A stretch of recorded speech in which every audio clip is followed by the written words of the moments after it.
আসসালামু আলাইকুম গাইস, আশা করি ভালো আছো। আলহামদুলিল্লাহ, আল্লাহর রহমতে ভালো আছি। তো ফিরে আসলাম নতুন একটি রিয়াকশন ভিডিও নিয়ে। তো আশা করি ভিডিওটি ভালো লাগবে।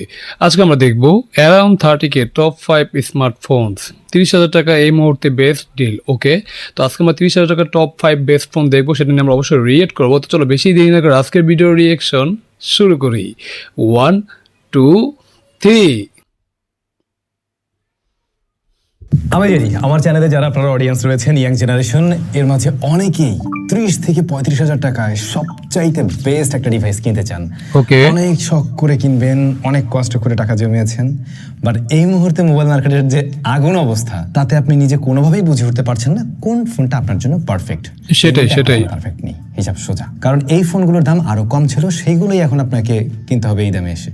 কিছু করার নাই। তারপর আমরা খুঁজে দেখব কোন 5টি স্মার্টফোন এই মুহূর্তে 30-35,000 টাকার মধ্যে চাইলে চয়েস লিস্টে রাখা যায়। অনেক অনেক ধন্যবাদ এসএমএস গ্যাজেটকে আজকের ভিডিওটি স্পন্সর করার জন্য। তাদের কাছে আপনারা এই ডিভাইসগুলো রাইট নাও অ্যাভেলেবল পেয়ে যাবেন। দামগুলো ডে টু ডে অনেক সময় একটু চেঞ্জ হয়, আপনারা একটু ওদের ওয়েবসাইট থেকে চেক করে নেবেন আর কি। অলরাইট, শুরুতেই আমরা রিয়েলমি 14T এই ডিভাইসটিকে চয়েস লিস্টে রাখতে পারি যদি আপনার বাজেট অ্যারাউন্ড 30K হয়ে থাকে। ধরুন 30,000 একটু প্লাস একটু কম এরকম জায়গায় আপনি পাবেন। মানে রিয়েলমি 14T, এটা আমি যতটুকু জানি এটা অবশ্যই একটা ওল্ড মডেল ফোন বা অনেকটা কি পুরোনো ফোন, ঠিক আছে। বাট রিয়েলমি 14T এর দামই তোমার 31,199 না সামথিং এরকম দেখলাম হয়তো। তো চলো ভিডিওটি প্লে করি। AMOLED প্যানেল রয়েছে, 120 হার্টজ হাই রিফ্রেশ রেট রয়েছে এবং 21 নিটস পিক ব্রাইটনেস দিচ্ছে। তো এই ডিসপ্লেটাকে আপনি খারাপ মনে হয় বলতে পারবেন না যখন আপনি 30,000 টাকায় বর্তমানে কিনছেন। অ্যান্ড্রয়েড 15 রান করবে out of the box, but তিনটা মেজার রেট পাওয়া যাবে ডিভাইসটাতে। মিডিয়াটেক ডিমেনসিটি 7300 রয়েছে। কি বলে, মানে এখানে আমরা ফোনের ডিসপ্লেতে দেখলাম মিডিয়াটেক ডাইমেনসিটি 6300, বাট এখানে বলতেছে 7300। হয়তো সম্ভবত সেম ভাই বলতে ভুল করেছে, এরকম হবে হয়তো, বাট আমি শিওর না। তারপরও এটা একটু ঘাটাঘাটি করে তোমরা দেখে নিই আর কি। তো চলো ভিডিওটি প্লে করি। ওকে মেনে নিতে হচ্ছে। এটা একেবারে মিডিয়াটেকের বলতে পারেন ডাইমেনসিটি সিরিজের এন্ট্রি লেভেলের দিকে একটা চিপ। না, এটা বা এটা কি বলে, মানে স্যাম ভাই বলতে হয়তো ভুল করছে। এখানে মিডিয়াটেক ডাইমেনসিটি 6300, ঠিক আছে। এটা অবশ্যই মিডিয়াটেকের এন্ট্রি লেভেলের চিপসেট, যেটাতে রেগুলার কাজ বেসিক কাজগুলো করা যাবে, বাট যারা গেমিং এর জন্য ফোনটা নিতে তার জন্য আবার ঠিকঠাক হবে না, ঠিক আছে। এটা অবশ্যই মাথা রাখা উচিত। তো চলো ভিডিওটি প্লে করি। 5G অবশ্যই, বাট রেগুলার কাজ বাস ভালোই সামলাবে, অন্যদিকে টুকটাক গেমিং করা যাবে। 2 মেগাপিক্সেল একটা সহকারী সেন্সর অক্সিলারি মনে হয়, আর ফ্রন্ট ফেসিং ক্যামেরা 16। মেন ক্যামেরাটা যে ছবি দেয় সেগুলোর ম্যাক্সিমাম ক্লিকে আমি বলবো যে ইউজেবল ছবি দেয় আসলে। 6000 mAh এর ব্যাটারি, 45 ওয়াটের চার্জিং সিস্টেম। তবে ব্যাটারি কম্বোটাও ঠিকঠাক আছে, খারাপ না। মানে 6000 mAh ব্যাটারি পাচ্ছ, যেটা আই থিঙ্ক বেশ গুড। আর 45 ওয়াটের কি ফাস্ট চার্জার, যেটাও বলা যায় মোটামুটি ঠিক আছে, খারাপ না। তো চলো ভিডিওটি প্লে করি। সবচেয়ে বেশি আমার ভালো লাগে স্মার্টফোনটার সাইজ, হ্যান্ড ফিল বেশ ভালো, রেগুলার ইউসেজের জন্য একটা ভালো স্মার্টফোন। তবে এই বাজেটটাতে অনেকে অফিসিয়াল স্মার্টফোন খুঁজে থাকেন, তো আমরা কিছু অফিসিয়াল স্মার্টফোনও রেখেছি। যেমন টেকনো ক্যামন 50 4G, এই ডিভাইসটা আপনারা 33,400 টাকায়। ও 33,400 টাকা টেকনো ক্যামন 54G, ঠিক আছে। এটা অবশ্যই ফিউচার প্রুফ ফোন না। বর্তমানে কিন্তু বাংলাদেশে তোমার 5G চলে এসেছে, বাট তারপর এটা ফিউচার প্রুফ না। তো সেই ওটা মাথায় এসে গিয়ে অবশ্যই ফোনটা নেওয়া উচিত। তো এটা অবশ্যই একটা অফিসিয়াল ডিভাইস। তো চলো ভিডিও প্লে করি। আপনারা এসএমএস গ্যাজেটে পাচ্ছেন, যেখানে আমরা দেখতে পাই AMOLED প্যানেল রয়েছে, 144 হার্টজ হাই রিফ্রেশ রেট রয়েছে। ডিসপ্লেটা ভালো AMOLED, অবশ্যই ডিসপ্লেটা আসলে ভালো, খুবই রাউন্ড শেপ ডিসপ্লে, প্লাস কি ন্যানো চিন বেজ সিমেট্রিক্যাল বলা যায়। তো যেটাতে খুবই প্রিমিয়াম লাগছে। তো ওভারঅল বেশ কালারফুল একটা ডিসপ্লে পাচ্ছ এই আর কি। তো চলো ভিডিও প্লে করি। Helio Z200 স্মার্টফোন, সেই জায়গা থেকে আমি আর কমপ্লেনে গেলাম না। 50 মেগাপিক্সেলের মেইন শুটারের পাশাপাশি আলট্রা ওয়াইড পাচ্ছেন 8 মেগাপিক্সেলের। আচ্ছা, পাওয়া যায় না এরকম প্রাইস পয়েন্টও পাওয়া মুশকিল। 32 মেগাপিক্সেল ফ্রন্ট ফেসিং ক্যামেরা, আর এদিকে 6150 mAh এর ব্যাটারি এন্ড 45 ওয়াটের চার্জিং সিস্টেম, যেটা ঠিক আছে। মানে 6500 মানে 6000 কত বলে 150 mAh এর ব্যাটারি, যেটা মোটামুটি স্ট্যান্ডার্ড বলা যায়।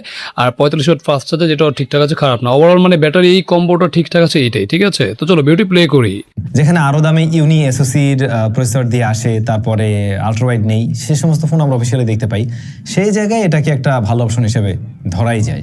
অবশ্যই স্মার্টফোনে তো আমরা যাবো এবং লাস্টের দিকে আরো স্পেশাল ফোন রয়েছে। বাট আপনারা কি আমাদের মেগা গিভওয়ে সম্বন্ধে জানেন? আমাদের চ্যানেলে একটা বড় সড়ো গিভওয়ে চলছে, যেখানে দুইটা স্মার্টফোন, একটি ট্যাবলেট এবং আরো 17টা গিফটস, তার মধ্যে 7টা রয়েছে বিভিন্ন রকমের গ্যাজেটস। সো যারা এখনো অংশগ্রহণ করেনি, চট করে অংশগ্রহণ করে ফেলুন। তো ভিডিও ডেসক্রিপশনে লিঙ্ক টিঙ্ক সবকিছু দেওয়া আছে। তবে আপনি আর একটু কম বাজেটের মধ্যে আনঅফিশিয়াল স্মার্টফোনই নিতে চাচ্ছেন, সেক্ষেত্রে রিয়েলমি P4 এই ডিভাইসটা চয়েস করতে পারেন। 32,500 টাকা দেখলাম রাইট নাও দাম।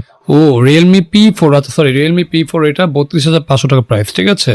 তো ফোনটা ডিজাইনটা কিন্তু অবশ্যই আইফোন 17 থেকে নিয়েছে, 7 Pro সিরিজ থেকে নিয়েছে আর কি।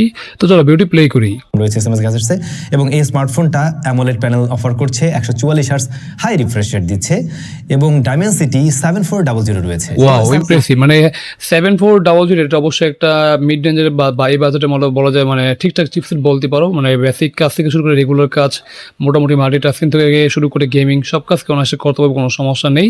তো যারা মোটামুটি একটু গেমিং এর জন্য নিতে যাচ্ছে তারা এই ফোনটা অবশ্যই দেখতে পারো, কারণ এটা অবশ্যই এই চিপসেটটা বেশ ভালো একটা চিপসেট দিয়েছে, যদিও এই থেকে আরো কম প্রাইসে কি আমরা এই চিপসেটটা পেতাম ফোনটা, তারপর এই বাজেটে বলা যায় ফোনটা ঠিকঠাক আছে, খারাপ না। তো চলো ভিডিওটি প্লে করি।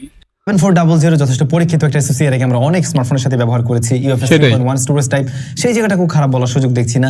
ডিসপ্লে পারফরমেন্সের জায়গাটাকে আমরা মোটামুটি এই মুহূর্তে দাঁড়িয়ে মানে গ্রহণযোগ্য বলেই মনে হয়েছে।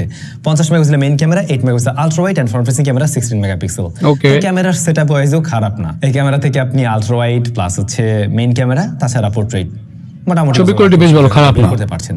7000 mAh এর ব্যাটারি, চার্জিং কম্বো, মানে এখানে আমরা বলতে পারছেন ব্যাটারি পাচ্ছি কি 7000 mAh ব্যাটারি, 80 ওয়াটের ফাস্ট চার্জার, ঠিক আছে, যেটা আমরা আগের 3টা ফোন থেকে এটা বেশি কি বলা যায়, মানে অনেক মানে বড় ব্যাটারি প্লাস কি চার্জারটা বেশি বড় সড়ো পাচ্ছ, যেটা আই থিঙ্ক বেশ গুড। ব্যাটারি কমটা ঠিকঠাক আছে, খারাপ না। তো চলো ভিডিওটি প্লে করি। না কোনোভাবেই। এই ফোনটাকেও চয়েস লিস্টে রাখতে পারেন যদি আপনার বাজেট হয়ে থাকে 32,000-এর আশেপাশে। বাট আমরা আরো একটা অফিসিয়াল স্মার্টফোনকে রেখেছি, আর তা হচ্ছে টেকনোরই পোভা 7 Pro।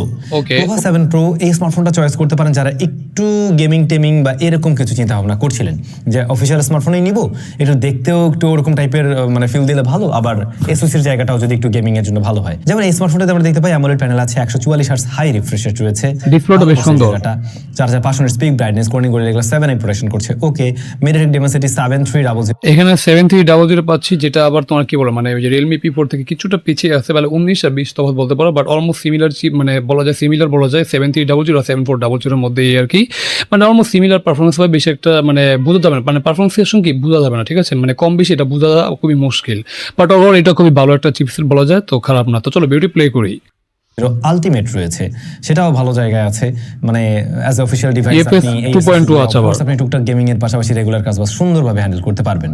তাছাড়া 6000 mAh এর ব্যাটারি, 45 ওয়াটের চার্জিং সিস্টেম। ওকে, ব্যাটারি কম্বোটা ঠিকঠাক আছে, ওয়্যারলেস চার্জিং সিস্টেম ওটাতে সাপোর্ট ছিল, তো সেই জিনিসটা একটু আপনাকে সেমি ফ্ল্যাগশিপ টাইপের একটা ফিল হয়তো দিবে। অন্যদিকে ক্যামেরায় আমরা দেখতে পাই 64 megapixel plus 8 megapixel, so ultra wide and main camera both, আর সামনে ক্যামেরা রয়েছে 13 মেগাপিক্সেল। কেমন তুলনায় এটা ক্যামেরার রেজাল্ট একটু পিছিয়ে পড়বে ঠিকই, বাট স্টিল এটা তো একটা কমপ্লিট প্যাকেজ। এটা অবশ্যই কমপ্লিট প্যাকেজ হলো। আমি যদি এখানে একটু কথা বলি, এখানে ছবির কোয়ালিটি দেখো, মানে এখানে অবশ্যই শার্পনেসের অনেকটা ঘাটতি, ঠিক আছে, শার্পনেস হলো ডিটেলসের অনেক ঘাটতি, বিশেষ করে যদি Realme P4 এর সাথে কম্পেয়ার করি তাহলে এটা অবশ্যই অনেকটা পিছিয়ে আছে, অনেকটাই পিছিয়ে আছে। তো আমি ওভারঅল যদি বলি তাহলে Realme P4টা বেশি বেটার মনে করি, ছবির কোয়ালিটি বেশ ভালো, প্লাস কি ওটার পারফরমেন্সের সঙ্গে একটু এগিয়ে আছে, তো ওটা আমি অবশ্যই চয়েস করবো আর কি। তো চলো ভিডিওটি প্লে করি। যেতে পারে, কিন্তু না আপনার পকেটে যদি আর একটু বেশি টাকা থাকে, I mean 35K plus plus, সেই ক্ষেত্রে আপনি চয়েস লিস্টে রাখতে পারেন OnePlus Nord C। না বদ্দা, এটা অফিসিয়ালটা হয়তো আপনি অ্যাভেলেবল আর পাবেন না, এটার আনঅফিসিয়ালটা এসএমএস কাছে অ্যাভেলেবল রয়েছে, 256GB 8/256GB, যার ইন্টারন্যাশনাল ভ্যারিয়েন্ট এবং মোটামুটি এরকম দামে আছে। অ্যামোলেড প্যানেল রয়েছে, 120 হার্টজ হাই রিফ্রেশ রেট রয়েছে, HDR10+ এর সাপোর্ট থাকছে এবং ক্যামেরাতে এসেও আমরা 50+8 পাচ্ছি, তার মানে আলট্রা ওয়াইডও আছে এখানে, আর ফ্রন্ট ফেসিং ক্যামেরা 16 মেগাপিক্সেল রয়েছে। MediaTek Dimensity 8350 Apex. ও ইমপ্রেসিভ, এটা অবশ্যই একটা পাওয়ারফুল অ্যাসেসরি, মানে এই মানে এতক্ষণ যতগুলো ফোন দেখলাম, ঠিক আছে, এটার মানে এটার চিপসেটটা সবচেয়ে হাই বা সবচেয়ে বেশি পাওয়ারফুল বলতে পারো, মিডিয়াটেক ডিমেনসিটি 8350 যেটা, তো যেটা একটা অবশ্যই গেমিং চিপসেট, এটা দিয়ে তুমি রেগুলার গেমিং থেকে শুরু করে সব কাজকে অনায়াসে করতে পারবে, কোনো সমস্যা নেই। তো হিসেব করলে এটা খুবই একটা পাওয়ারফুল, বা বিশেষ করে যারা একটা গেমিং ফোন নিতে চায় তারা অবশ্যই এটা দেখতে পারো। তো চলো ভিডিওটি প্লে করি। রয়েছে এখানে, সো এই এসওসিও কিন্তু ভালো একটা এসওসি, অবশ্যই এখনকার সময় আপনি আশেপাশের ফোনগুলোর সাথে কম্পেয়ার করেন। হ্যাঁ, আর একটু বাড়ালো, তার একটু বেটার ডিল আছে, সেটা নিয়ে আমাদের ভিডিও আছে, আপনি সেই ভিডিও পাবেন। UFS 3.1 স্টোরেজ টাইপ, 5200 mAh এর ব্যাটারি এবং এটার গ্লোবাল ভ্যারিয়েন্টে 5200 mAh এর ব্যাটারি এবং ইন্ডিয়ান ভ্যারিয়েন্টে 7100 mAh হয়। আপনারা যেহেতু গ্লোবাল ভ্যারিয়েন্টে কিনছেন, এটার ব্যাটারিটা একটু ছোট হয়, 5200 mAh এবং 80 ওয়াটের চার্জিং সিস্টেম, তবে ইন্ডিয়ান ভ্যারিয়েন্টে 7100 mAh হয়। বাট আমার মনে হয় তারপরও গ্লোবাল ভ্যারিয়েন্টের মজা অন্যরকম গ্লোবাল ফোনের ক্ষেত্রে। দেন অ্যাগেইন বড় ব্যাটারি থাকলে আরো সুবিধা হতো, আবার 5200 mAh দিয়ে একদিন চালানো যায় না যে তা না, এখনকার সময় স্ট্যান্ডার্ডের একটু নিচে মনে হয় আর কি, এই হচ্ছে গিয়ে বিষয়। বাট এই পাঁচটা স্মার্টফোনের মধ্যে আপনার কাছে কোনটা বেশি ভালো লাগছে কমেন্ট করে জানাবেন, আপনি হলে কোনটা কিনতেন। সবাই ভালো থাকুন, তাহলে দেখা হচ্ছে স্যামসাংয়ের নতুন কোনো ভিডিওতে। তো যাই হোক গাইস, এখানে ভিডিওটি শেষ হলো। আমরা দেখে গেলাম 30,000-এর সেরা 5টি ফোন। তো আমি যদি বলি অবশ্যই আমি রিয়েলমি P4কে এগিয়ে নিব, বা আমি এটা চয়েস করবো, কারণ এটা মোটামুটি পারফরমেন্স সেকশন বেশ ভালো, খারাপ না, প্লাস ক্যামেরা সেকশনটা বেশ ভালো। তো এই দুটো সেকশন থেকে অবশ্যই সবগুলো ফোন থেকে আমি এগিয়ে রাখবো এটাকেই, বা এটা আমি চয়েস করবো, ঠিক আছে? বাট তোমরা কোন ফোনটা চয়েস করবো তোমরা সেটা কমেন্ট করে জানাও। আর যদি কেউ যদি গেমিং ফোন হিসেবে একদম পুরো গেমিং ডেডিকেটেড ফোন হিসেবে নিতে চাও, তাহলে অবশ্যই তোমার OnePlus Nord C5 ওটা নিতে পারো। বাট যদি একটা ব্যালেন্স পারফরমেন্স প্লাস ক্যামেরার সেটআপটা কি মোটামুটি ভালো হওয়া দরকার, তাহলে তোমরা অবশ্যই রিয়েলমি P4টা দেখতে পারো, কারণ ওটা মোটামুটি বেশ ভালো, খারাপ না। তো এই ছিল আজকের ভিডিওর ওভারভিউ বা রিয়াকশন। তো তোমাদের কাছে আজকের ভিডিওটি কেমন হলো তোমরা অবশ্যই কমেন্ট করতে পারো। যদি ভালো লাগে অবশ্যই লাইক কমেন্ট, চ্যানেলে নতুন হলে অবশ্যই আমাদের চ্যানেলটিকে মাস্ট সাবস্ক্রাইব করে গেট দেবে। এখন দেখা হবে নতুন কোনো রিয়াকশন ভিডিওতে, সে পর্যন্ত তোমরা ভালো থাকো। আল্লাহ হাফেজ।